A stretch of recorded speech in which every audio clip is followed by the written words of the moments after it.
So I tell people that I gave you a recommendation a long time ago about marketing your practice by sending a monthly email, right? I It's a do way of that. getting referrals. I do that Okay, so you've been doing this for a number of years. probably at least 5 or 6 years. And how successful is that in terms of getting new work? Well, I send it out once a month-ish.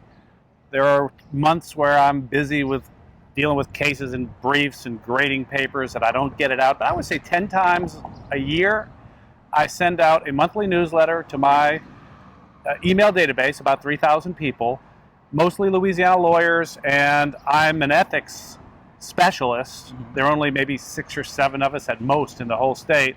So I want to be in their minds. I want to get this thing out once a month. So if they have any ethics issues that come up, not necessarily this month, but in 2 or 3 years, they will think of me as the guy who publishes the ethics newsletter. And it really is, I don't expect to get anything right away. It's all about the long-term investment. But having said that, if I send a newsletter out on Monday, I will always get more calls on Tuesday and Wednesday than I do on an ordinary Tuesday or Wednesday. So yes, I think I get both the short-term benefits of a new case or two every month, but it's really about long-term capital investment in my brand and in keeping me in the forefront of their thoughts on ethics issues. It's just human psychology. People need to be reminded that you exist, what kind of work you do, and go, oh yeah, that's right. And there's Dane, he can help me, and then they'll call you up. So it's really simple, it's really powerful, plus it's free, right? Because you're using MailChimp. You're not paying for this. Well, no. And as you well know, Ernie, I don't like to pay for anything on the internet. I think I've got a God-given right to have everything on the internet given to me for free. Wait, this is breaking news. Dane is paying for something. I pay $22 a month because I did sign up for the, you get a break if you do two-factor authentication. Oh, okay. Yeah, so I pay $22 a month for MailChimp. Okay.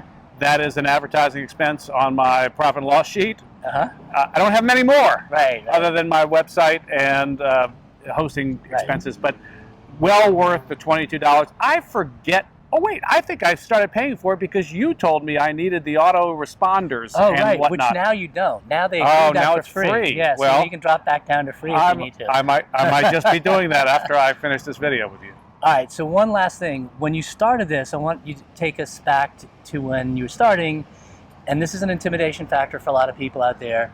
So let's talk about how this is actually easier than it seems. There's that thing of like, well, who do I add to the list? And I think you just kind of added your friends and family members and so forth, right? I dumped my whole Gmail list in there. Now, I'm not sure that they allow you to do that anymore. I don't know the answers to that. Well, the answer is that you can add people to your list if you have permission. So what I recommend to people that they do is send an email to everybody going, hey, I'm going to be sending this stuff out every month. If you want to be part of it, just, click, you don't have to do anything. If you don't want to be part of it, click the button, you can unsubscribe, but here's what I'm going to talk about, and I give them a template so they don't have to figure this out. But yeah, you do have to get permission, right? And MailChimp asks you if you have permission. If they see too many people flagging you as spam when they unsubscribe, they will figure out you didn't have permission. So. Well, I did it a while ago. I would say at least 5 years ago, and I did a massive dump of my Gmail contacts then. I haven't done anything other than just had a sign-up page on my website, and I get, today I had a couple of sign-ups. I get, now some of them are spam sign-ups, but I would say I get 4 or 5 or 6 sign-ups a week. But all that's automatic, right? What do you care? It doesn't, and thanks to your advice, my subscribers get, I dribble out to them a couple of emails over the next few days to welcome them to the list. Oh, that's good. So yeah, I mean, I'm very happy with the way it works, and everything works together. I look at it as I try to do 4 blog posts a month. The blog posts go on the blog. The blog posts become the fodder for the email. The content for the email. The email simply just links them back if they, I've got a headline and about 2 sentences about the topic, and if they want more, they click on it, and they're on the blog reading it. So it directs traffic back to my blog. I advertise a book, and it gets traffic to the book site, And I do CLEs. I probably do 50 CLEs a year. All I do is recent developments in legal ethics. And all I do is essentially the same content Right. that's on the blog and in the newsletter. So it's, I try to do one thing and then recycle it as many times as I can. Good. Well, there you have it. I've been telling people that this is my friend Dane and this is what he does. And now you see from the horse's mouth, he's telling you this stuff actually works. It's simple, it's easy, and it's either free or $22 a month.